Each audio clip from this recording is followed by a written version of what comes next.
Hoje nós vamos falar sobre o desafio de exercer a liderança em momentos de pressão.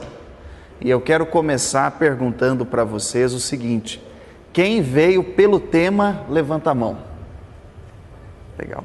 Quem está enfrentando pressões no trabalho, levanta a mão. Legal. Quem tem a síndrome do irmão do meio? Quem é irmão do meio aqui? Que apanha do mais velho e não pode bater no de baixo. Quem tem a síndrome do irmão do meio? Porque em geral na liderança a gente sempre tem essa sensação, né, Nilton?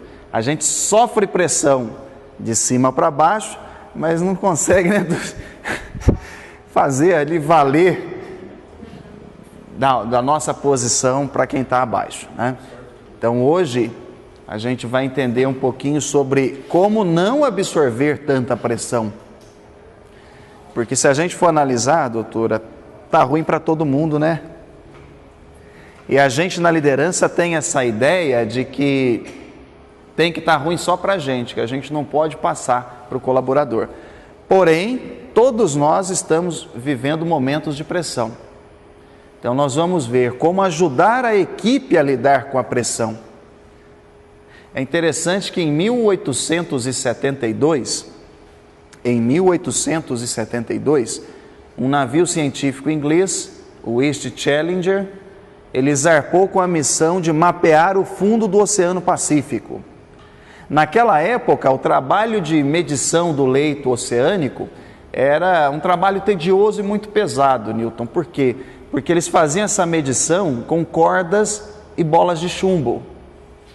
Então eles iam a cada 225 metros, ancorava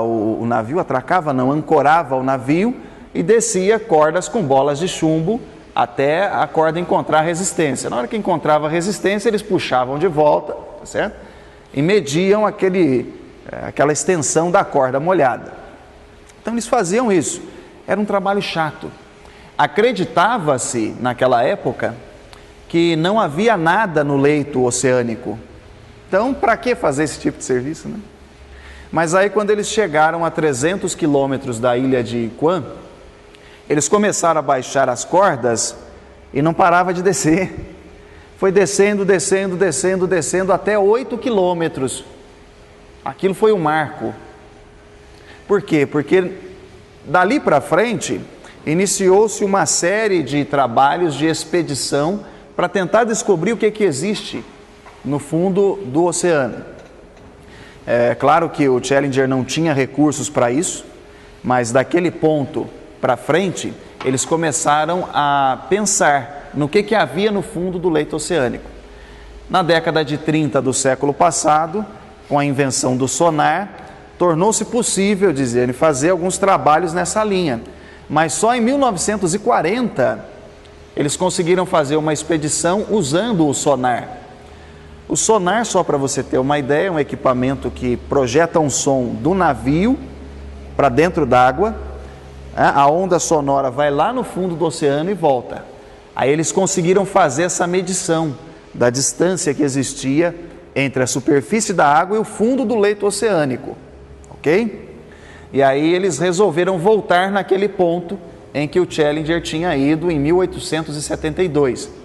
Chegando lá, eles passaram com o sonar naquela região e eles descobriram o seguinte: aquilo não era um buraco de 8 quilômetros, era uma fossa. Essa fossa tinha extensão de 2.450 metros, mais de 2 quilômetros, quase 2,5 quilômetros. E em alguns trechos ela descia um pouquinho mais, chegando a 11 quilômetros de profundidade. Só a título de comparação, se você pega o Monte Everest, que é o ponto mais alto do planeta, e coloca dentro dessa fossa, ainda sobra 1,5 quilômetro de água. Tamanha profundidade. Esse ponto ficou conhecido como Fossa das Marianas. É o ponto mais profundo da Terra. Pensa você, se você descobre um território inexplorado, o que você vai querer fazer? Vai querer explorar, né? E os cientistas da década de 40 também quiseram voltar lá. E aí surgiu um segundo problema. Quem é que tem coragem de descer no ponto mais profundo da Terra. Por que disso? Lá na Fossa das Marianas, a 11 quilômetros dentro d'água, a pressão é 1000 vezes maior do que aqui na superfície. É como se você fosse espremido com o peso de 50 aviões. Mas aí em 1960, em janeiro de 1960, 2 corajosos resolveram descer numa cápsula até a Fossa das Marianas. E por que eu estou falando isso? É porque só esses 2 tiveram coragem de descer. Mesmo com a tecnologia de hoje, ninguém quis voltar lá. E a razão é muito simples. É porque quanto mais fundo você entra, mais pressão você sofre. Entendeu o ponto? Quanto mais fundo você entra, mais pressão você sofre. E a notícia ruim que eu tenho para vocês é que a pressão não acaba. É o contrário, ela só aumenta. Então, por isso, liderar em tempos de pressão é um desafio. Por isso, esse tema ele é tão relevante para nós hoje. Por quê? Porque sob o líder é exercida a maior parte da pressão. Por isso que eu brinquei com a síndrome do irmão do meio. A gente sofre pressão de cima para baixo e não consegue passar essa pressão de baixo para cima. Então, hoje o que nós vamos ver é como lidar com essa pressão. E uma coisa você já percebeu, né? É preciso ter coragem. Por isso que nós não estamos com o auditório cheio. Por isso que o número de líderes nas organizações é sempre menor. Porque poucos são os corajosos que enfrentam, que vão à frente, que vão cada vez mais fundo. O curioso é que até o ano passado, aquilo que era impossível na empresa de vocês passou a ser possível. Ninguém acreditava que dava para mudar uma estratégia, uma forma de trabalho, e já faz pelo menos 9 meses que vocês estão trabalhando numa metodologia diferente. Só que dá a impressão que a pressão só aumentou sobre a gente porque mudou a estratégia. É por isso que alguns pensam que se mudasse a estratégia ou voltasse à estratégia anterior, a pressão iria desaparecer. E por que isso é um engano? Porque uma vez que você faz uma mudança, o custo para voltar atrás é pior, é maior. Entendeu? Então hoje nós vamos ver como exercer a nossa liderança. Olha lá na tela. Isso que a gente está vendo aqui foi tema da minha segunda palestra aqui no Vila Nova, né? É a natureza da liderança. Do que é feito o trabalho de um líder? Se você não se lembra, acompanhe na tela, por favor. Você tem lá em cima, ó, princípios sólidos. Está vendo lá em amarelo? O que é um princípio sólido? É uma forma de ação eficaz. É a tua experiência, a maneira como você trabalha. Do outro lado, você tem uma forte orientação moral. O líder é aquele indivíduo que, pelo seu exemplo de vida, consegue liderar os outros. Legal? Isso daí tem a ver com a relação ética versus moral. Ética é aquilo que a gente faz para ter bem-estar social e moral é o que a gente faz para dormir tranquilo toda noite. Ficar em paz com a gente mesmo. Estamos juntos? Depois você vê ali, ó, a capacidade de visão de futuro. A isso está ligada a capacidade de planejamento. Tudo bem? E você tem do outro lado, lá em verde, a capacidade de criar consenso. São pessoas que têm a habilidade de influenciar os outros, de firmar acordos. Por que eu estou mostrando isso, hein? Num grupo como o nosso, alguns vão se destacar pela visão de futuro, capacidade de planejamento. Outros vão se destacar pelo exemplo de vida. Outros pela experiência. Mas hoje o nosso trabalho aqui visa ajudar vocês a trabalhar com a habilidade de criar consenso. Você vai perceber que muito do que a gente pode fazer para trabalhar sob pressão é ajudar os outros a trabalhar sob pressão e causar menos pressão. Entendeu o ponto? Então, o nosso trabalho hoje vai se concentrar na habilidade do líder de criar consenso.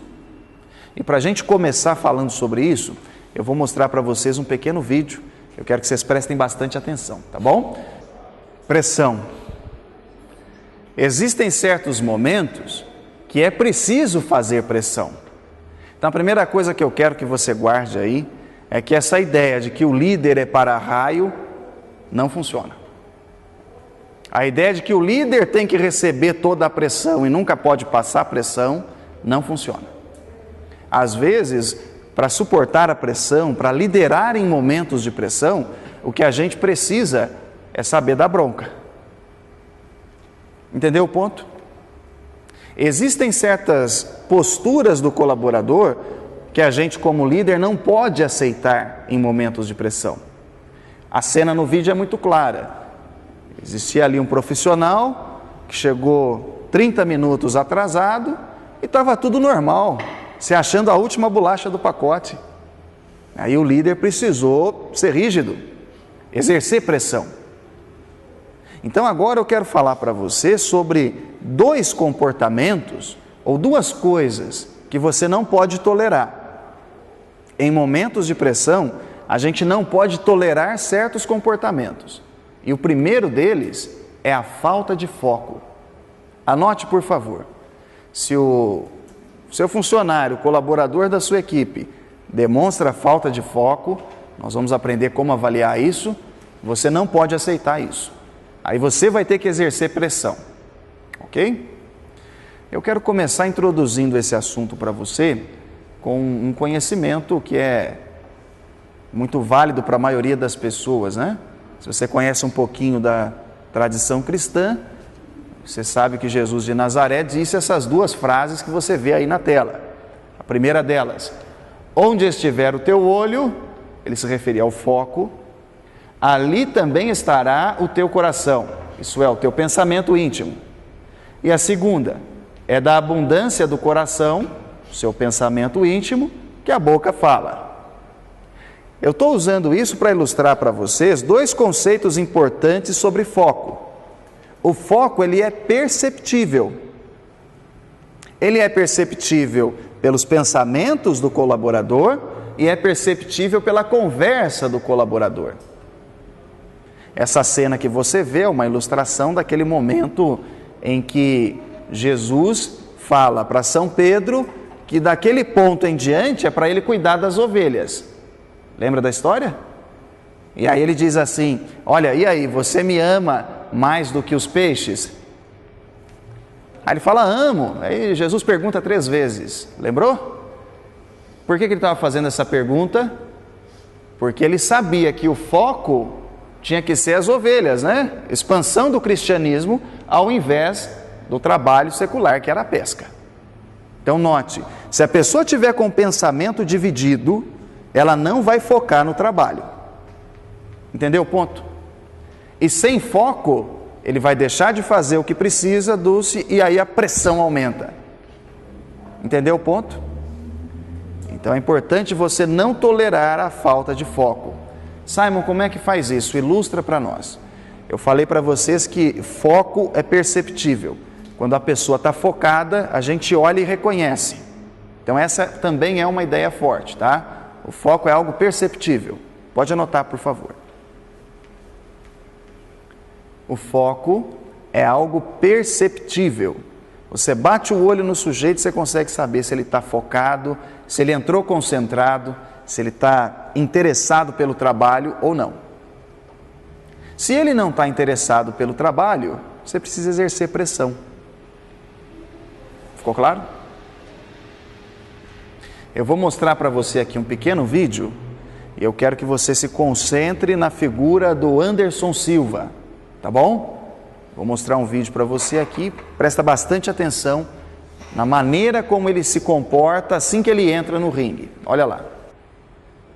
Entendeu a ideia? O sujeito que está focado, ele entra para resolver.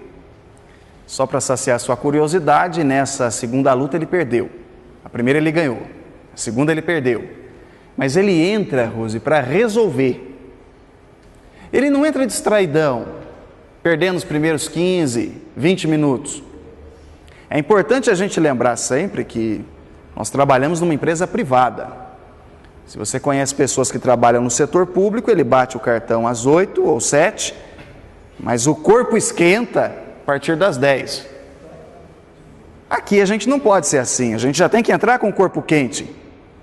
E a gente consegue perceber quando o colaborador está fazendo corpo mole. Se fez corpo mole, aí a gente precisa exercer a pressão. Entendeu o ponto? O foco ele é perceptível na linguagem corporal. O Newton já percebe quando o motorista chega meio distraidão. E é isso que a gente tem que começar a trabalhar. Estamos juntos? Segunda ideia forte. O foco, ele é algo que potencializa a nossa produtividade. Quanto mais focado, mais eficiente. Entendeu a ideia? Quando o sujeito está focado, ele termina o seu trabalho rápido. Vamos continuar o nosso estudo de caso com o Anderson Silva. Quer ver? Olha lá. A pessoa, quando é focada, ela é precisa. O serviço rende. Desculpe os mais sensíveis, né? Porque às vezes ver a imagem da luta é chocante, né? Hoje eu não vou passar da perna quebrada. Mas só para você ter uma ideia, Daniel, quando a pessoa está focada, o serviço dela é mais rápido para ser concluído. Dificilmente você vai ver uma pessoa que mantém o foco, que deixa o negócio para amanhã. Não acontece, Helder, aquele negócio de você ter que cobrar o cara. Puxa, e aquilo? Está pronto, está aqui. Porque a pessoa está focada. Em momentos de pressão, você não pode tolerar falta de foco. Senão o trabalho fica sem fazer, isso aumenta a pressão sobre você. Entendeu o ponto? É isso que a gente tem que evitar. Vamos continuar o nosso estudo de caso sobre o Anderson. Eu mostrei para você as 2 primeiras lutas da carreira e mostrei uma luta dele no auge. Tudo bem? Aí acontece uma coisa que não poderia acontecer com nenhum atleta. Ele vira estrela. Ele começa a fazer aparições em comerciais de TV, ele começa a aparecer em filme, gravar música, escrever livro. Aí ele vira estrela. O que aconteceu?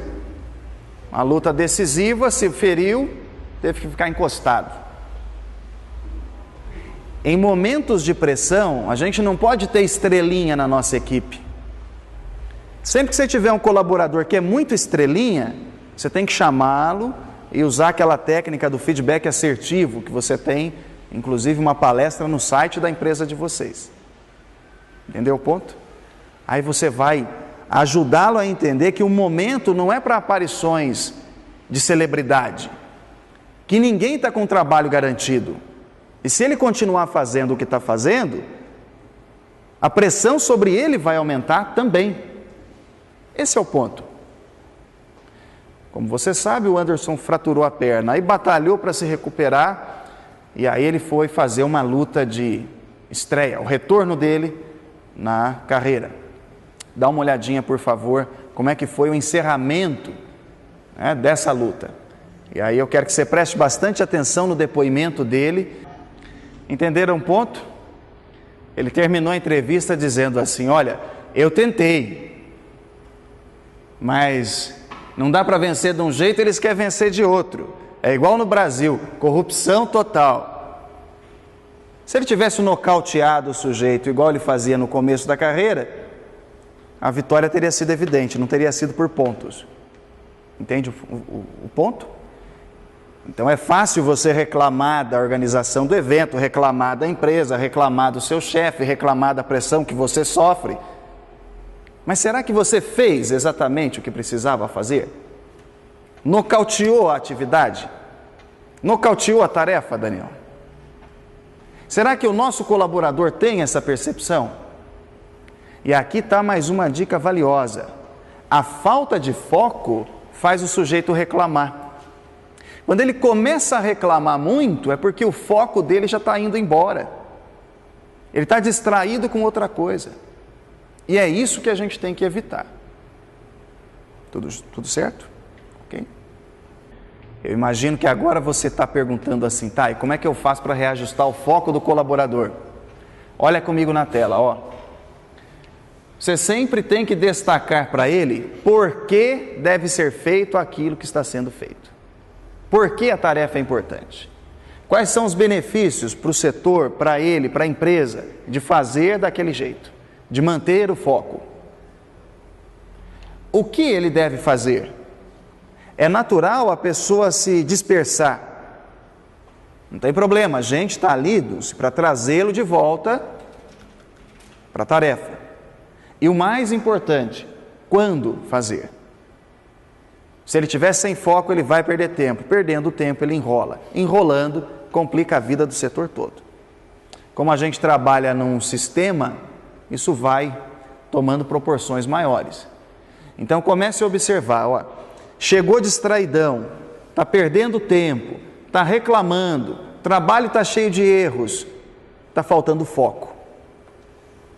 Para ajustar o foco, destaque por quê, o que ele ganha, o que fazer para corrigir e quando fazer. Estamos juntos? Podemos avançar? Simon, se a gente não pode tolerar falta de foco, o que mais a gente tem que fazer? A gente precisa controlar os níveis de estresse. Anote. Controlar o estresse. É interessante dizer isso porque o estresse, por definição, se refere exatamente a isso. Às pressões que o indivíduo sofre na vida. Sabiam disso? Estresse é o nome dado para o conjunto de pressões que a pessoa sofre. Essas pressões, elas têm origem psicológica, têm origem fisiológica e comportamental. Em uma outra apresentação, se eu não me engano, na CIPAT do ano passado, nós falamos sobre o estresse. Eu mostrei essa tela aqui, para vocês. Sobrecarga de trabalho, pressões do tempo, má qualidade da supervisão, atmosfera de trabalho instável, falta de controle pessoal, ter pouca autoridade para fazer o que precisa, o conflito, de papéis, mudanças repentinas, frustração, valores conflitantes, aquilo que a empresa pede é diferente do que ele acredita. Tudo isso é causa de estresse. Vamos fazer uma pequena atividade. Dá uma olhadinha na tela e vê o que a sua equipe está sofrendo hoje. Não precisa verbalizar, só pensa. Pode ser o impacto das mudanças, pode ser a frustração de uma coisa que ele estava esperando e que não veio, talvez uma expectativa subentendida, pode ser de repente a falta de controle pessoal, às vezes ele está com um problema em casa e está trazendo para cá. Entendeu o ponto? Tudo isso é causa de estresse. Simon, e por que controlar o estresse é importante?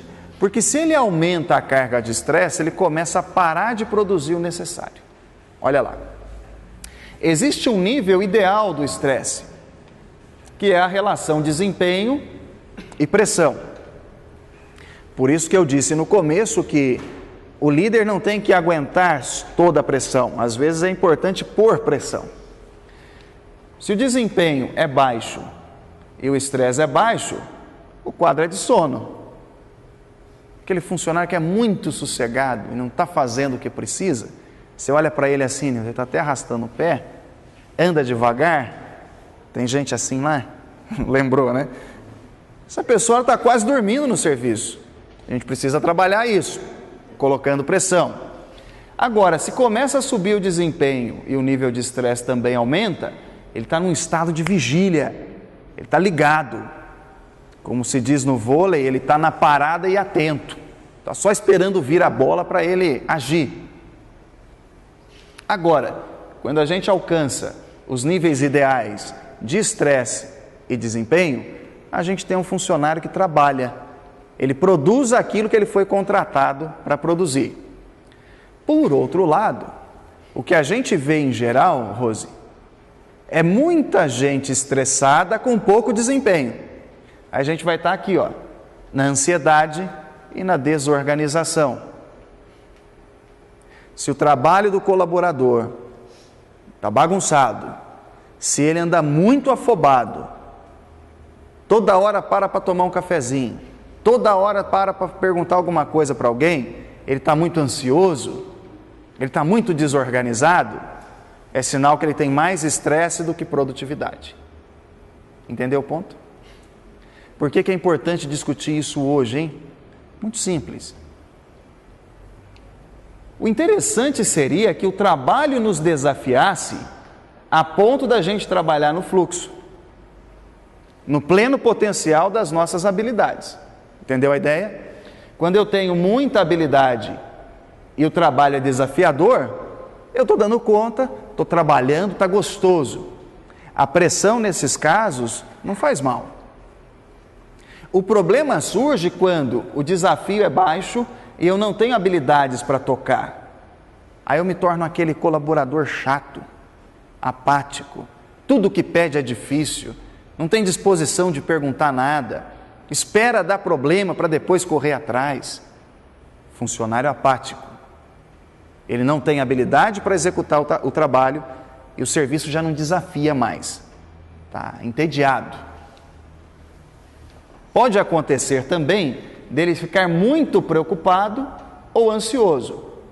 E o ideal para nós é que ele estivesse no estado de alerta, excitado para trabalhar, chegasse com vontade e no controle da situação. É interessante notar isso, Welles, porque é o seguinte: isso que você está vendo na tela aí é um carvão, um mineral. Sob pressão, ele vira diamante. Sem pressão, ele vira grafite. O mesmo mineral. Você sabia disso?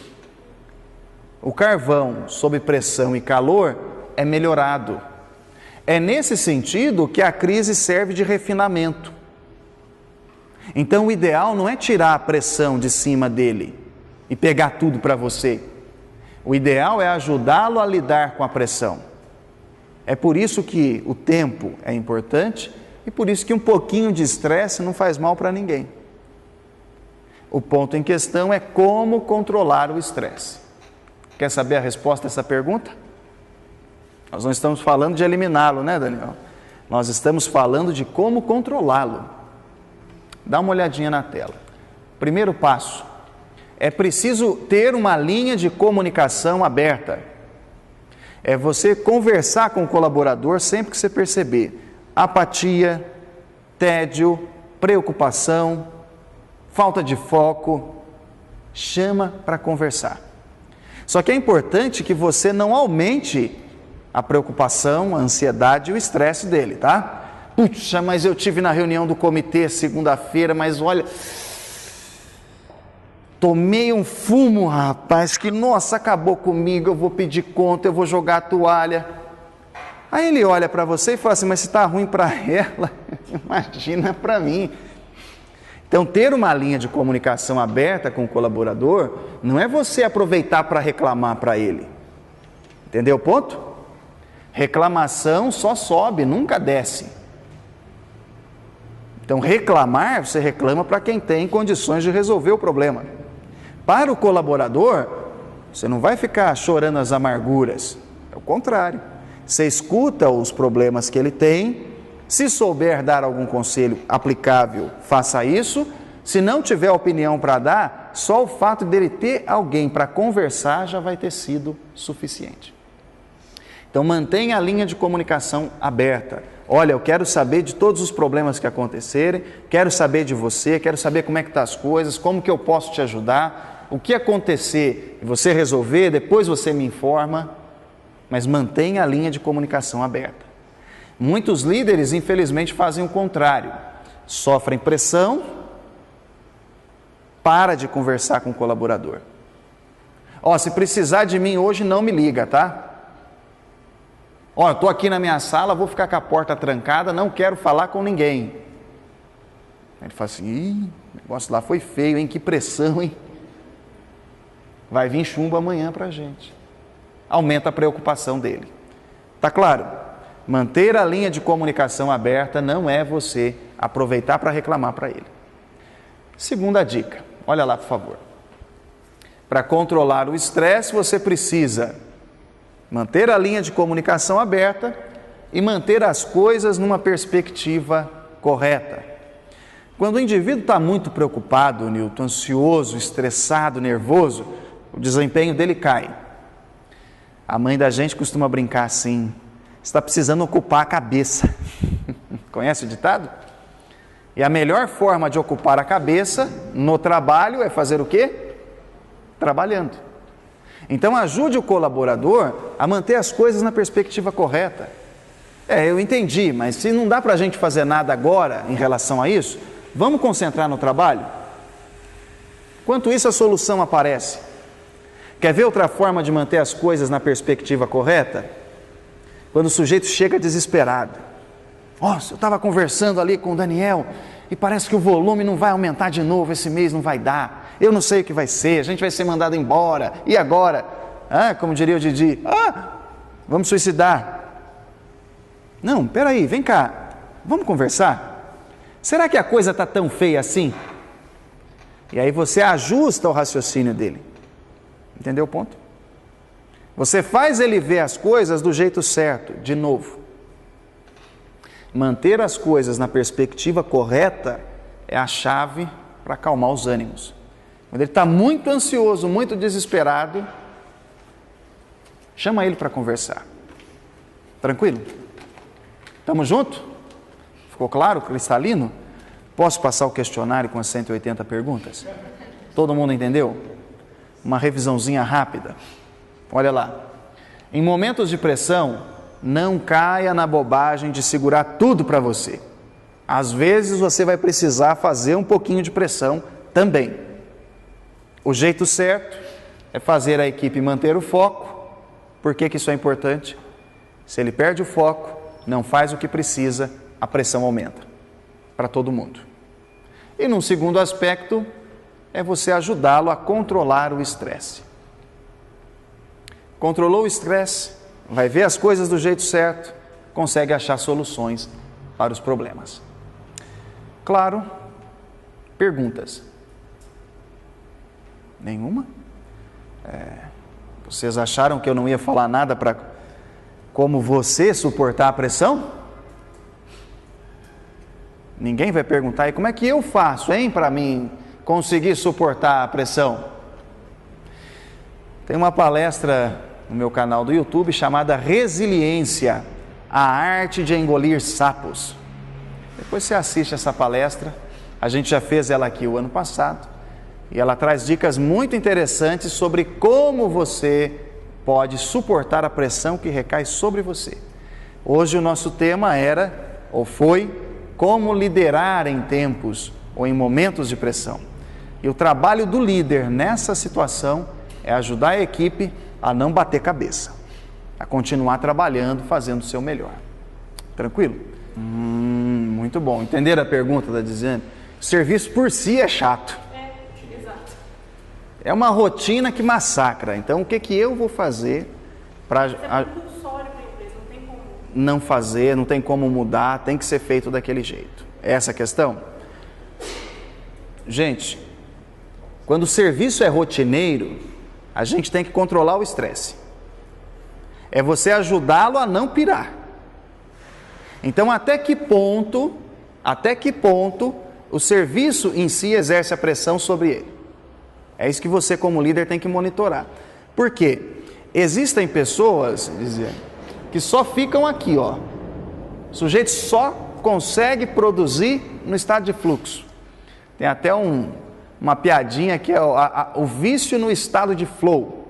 Vocês sabem que a adrenalina vicia, né? Se você pular de paraquedas uma vez e gostar, a chance que você vai querer pular de novo é muito grande. Então tem pessoas que só conseguem fazer o serviço render no limite do tempo, porque aí existe desafio. Tem pessoas que conseguem manter a rotina, não, o que eu tenho que fazer? É 20 por hora? Então ele vai fazer 19, 20, 19, 20, 19, 20. Mas aí você tem que monitorar para ver se ele não está trabalhando só no fluxo. Como é que a gente faz isso? Vê como é que ele controla o tempo, vê se o trabalho não tem erros, porque aí sim a monotonia é um peso. Quando ela começa a perder prazo, quando ela começa a cometer erros, aí o fato do trabalho ser monótono, rotineiro, é um desafio. Lembra daquilo que a gente falou, né? Às vezes, nós falamos isso também umas 8 palestras atrás, né? Às vezes o sujeito, ele está com a expressão facial triste e a gente acha que ele está desmotivado. Não, às vezes ele só não está tendo um bom dia. Então comece a monitorar como a pessoa lida com o tempo, certo? Se ela deixa a tarefa para a última hora, porque aí o desafio aumenta, né? Aí o cara maximiza a sua habilidade e começa a observar se tem erros no trabalho. Tá bom? Respondeu? E lembra sempre do seguinte: é só o colaborador que tem que manter o foco? É só o estresse dele que precisa ser controlado? Então aqui é a parte que cabe a vocês, tá? Além de assistir a palestra sobre resiliência, controle o seu estresse. É o que vai impedir você de espanar um parafuso. Mantenha o foco, que é o que vai ajudar você a ver até que ponto aquele colaborador pode realmente fazer aquela tarefa sem erros, sem maiores problemas, até que ponto ele está deslocado na função. Então é isso que a gente precisa lembrar sempre. Controlar o estresse, a gente nunca vai passar da medida, e manter o foco. É o que vai ajudar a gente a perceber as coisas. Então para mim foi um prazer estar junto com vocês. Nos próximos 15 dias a gente não se encontra, a não ser que você venha para a palestra e traga a sua equipe, mas daqui a algum tempo a gente se encontra, se eu não estou enganado, de hoje a 15 dias, né? Vai ser numa quarta-feira também. Muito obrigado pela atenção, suportem a pressão.